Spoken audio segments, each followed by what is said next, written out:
Okay, here are 3 steps to making your vocals sound not embarrassing without spending any money and without buying any of those mic presets ever again, because they're really not necessary and it's really hard to tune your mix with just a preset. So here's how to do the very simple parts. There are 3 steps. You need to EQ, Autotune, compress, and compress.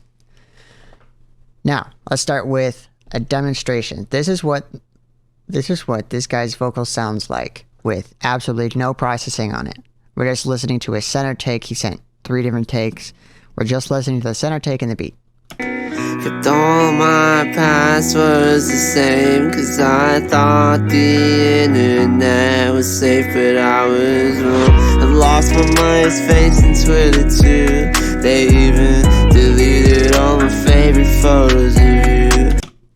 I would say that actually sounds pretty good for having literally no effects on it, but it could very easily be a lot better, just not sounding like it belongs inside the beat at all.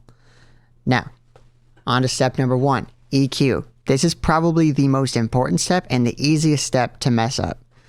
There are 3 data points that you're going to want to pay attention to: a high shelf, a low roll-off, and a dip in boominess. Now, you're going to want to roll off at about 60 hertz pretty sharply, like mine. Be careful not to go too far forward with it, too high up in the frequency, or you might end up removing some of the natural sounds of a voice. But at around 60 hertz and below, there's no useful voice information, and a lot of microphones end up picking up too much noise in the low end, and it makes it sound muddy and bad, especially when you start to compress. In this particular take, there is not too much information down there, so I mostly just have it for demonstration purposes. The other second most important data point is your shelf boost. A lot of vocals are going to want a little more brightness out of it, because a lot of the ones that I've worked with, they're a little dark. So starting between 5K to 10K, you just want to do a little shelf boost. Be careful not to overdo it. It's very easy to overdo it. I would try and stick below 6 dB of boost. Sometimes I've done it, but usually I don't. This particular recording, I boosted about 2.6 dB. And then for the boominess, the room tone, which I found is a big problem in a lot of people's recording spaces, is around 300 to 500 hertz. And you also don't want to overdo it with the dipping. Of course, you always want to have the best recording possible, so if you need to do some dramatic EQ here, it's probably best if you just re-record it. But this recording sounded fine, just only a little bit boomy, so I reduced it by negative 3.7 dB. Now I'm going to show you what it sounds like with just the EQ.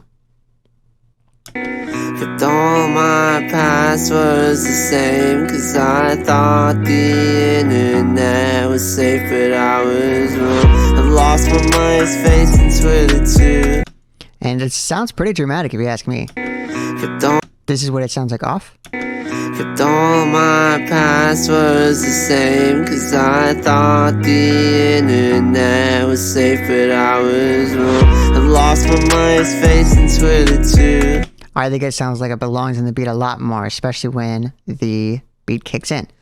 Then after the EQ is where you're going to want to put your Autotune. This is so the Autotune corrects the pitch, so you want it as close to the source as possible without including the negative nastiness of the human voice. So after the EQ, you try and reduce as much of the nastiness as possible, boost as much of the stuff that you like as possible.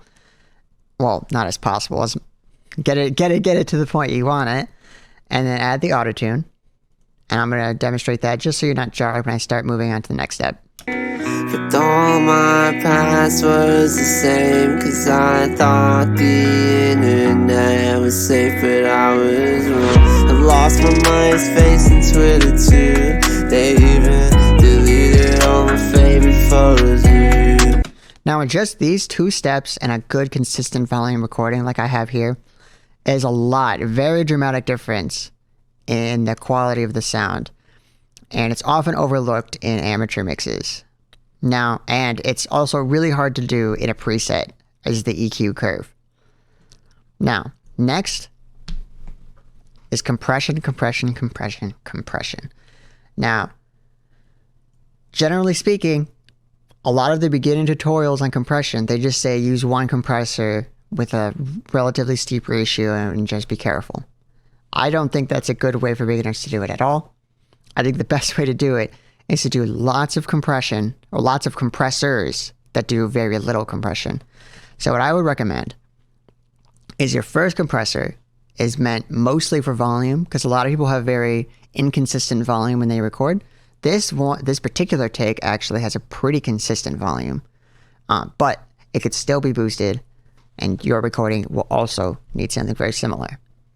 So what you want for the settings, you're going to want a relatively fast attack and a fast release.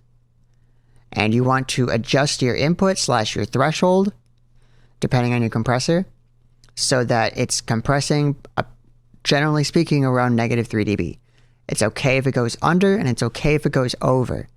You just want a majority of the time for the gain reduction to be a -3 dB when it is compressing.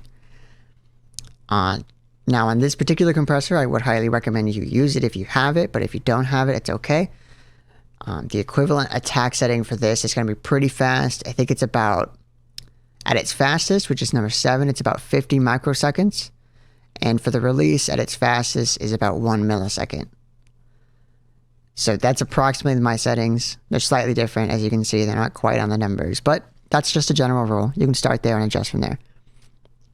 Now I'm going to demonstrate what it sounds like before and after. This is unfortunately not gain stage, so there will be a dramatic difference in volume. It'll actually be quieter with the compressor engaged.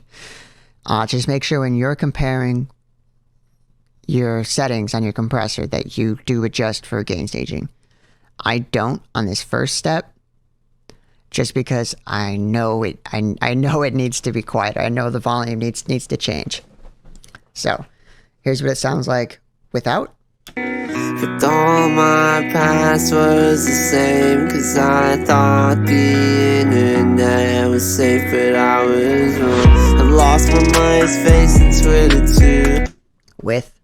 But all my passwords the same, cause I thought the internet was safe, but I was wrong. I've lost my MySpace and Twitter too. They even deleted all my favorite photos of you. And if you paid attention to my gain reduction meter, it was mostly a -3, but it definitely did go over by quite a bit sometimes. It just didn't stay over.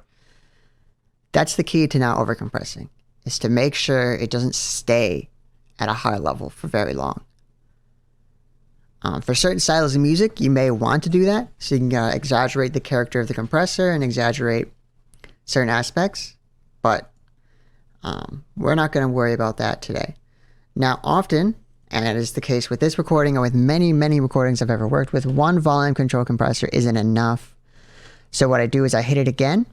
Oops, this is the wrong compressor. I hit it again, but this time with a slow attack and fast release. This way there's less shaping in the actual voice. And I stick to the same rule of having around -3 dB of gain reduction. But all my passwords the same, cause I thought the internet was safe, but I was wrong. I've lost my MySpace and Twitter too. They even deleted all my favorite photos of you. Now I'm sitting. And as you notice, it sounds a lot more musical, and it sounds like it belongs a lot more in the beat with the two compressors. But it's still not quite there. So if you have access to more premium plugins, this is where they should be coming in now. I use the RVox and the Puig Child mostly for their character of sound as opposed to the shape. Then just follow the same rule as always. Make sure it's around -3 dB of gain reduction. It's okay if it goes over. Just try and keep it around that area. And make sure to compare the volumes properly. And I'll play what they sound like with it on. Kept all my passwords the same, cause I thought the internet was safe, but I was wrong. I've lost my MySpace and Twitter too. They even deleted all my favorite photos Then after you finish all those steps, just route it to a effects bus like I have here and just play with effects, and you won't really have to worry about making an engineer mad or worry about much at all. You just add effects to taste. As you can see here, this is routed to, well, it's routed to 2 effects, and then it's routed again to another effects, just for blending purposes. But the volume and the consistency and the musicalness of it is mostly taken care of. It's just creative points at this point. Kept all my Oops. Kept all my passwords the same, cause I thought the internet was safe, but I was wrong. I lost my MySpace and Twitter too. They even deleted all my favorite photos of you. Now I'm sitting stuck without a single thing to do, cause they took away everything that I once loved and knew. So all that's on my mind is how to make the time to go and take what's mine. I'm sick of being online now. I can't do this, I've been so clueless. Can't you bring me back up? I know you got the blueprint, and I ain't going back to the same ways. Write my password on a paper, lock it in a briefcase, and I ain't going back to the same ways. Write my password on a paper, lock it in a briefcase.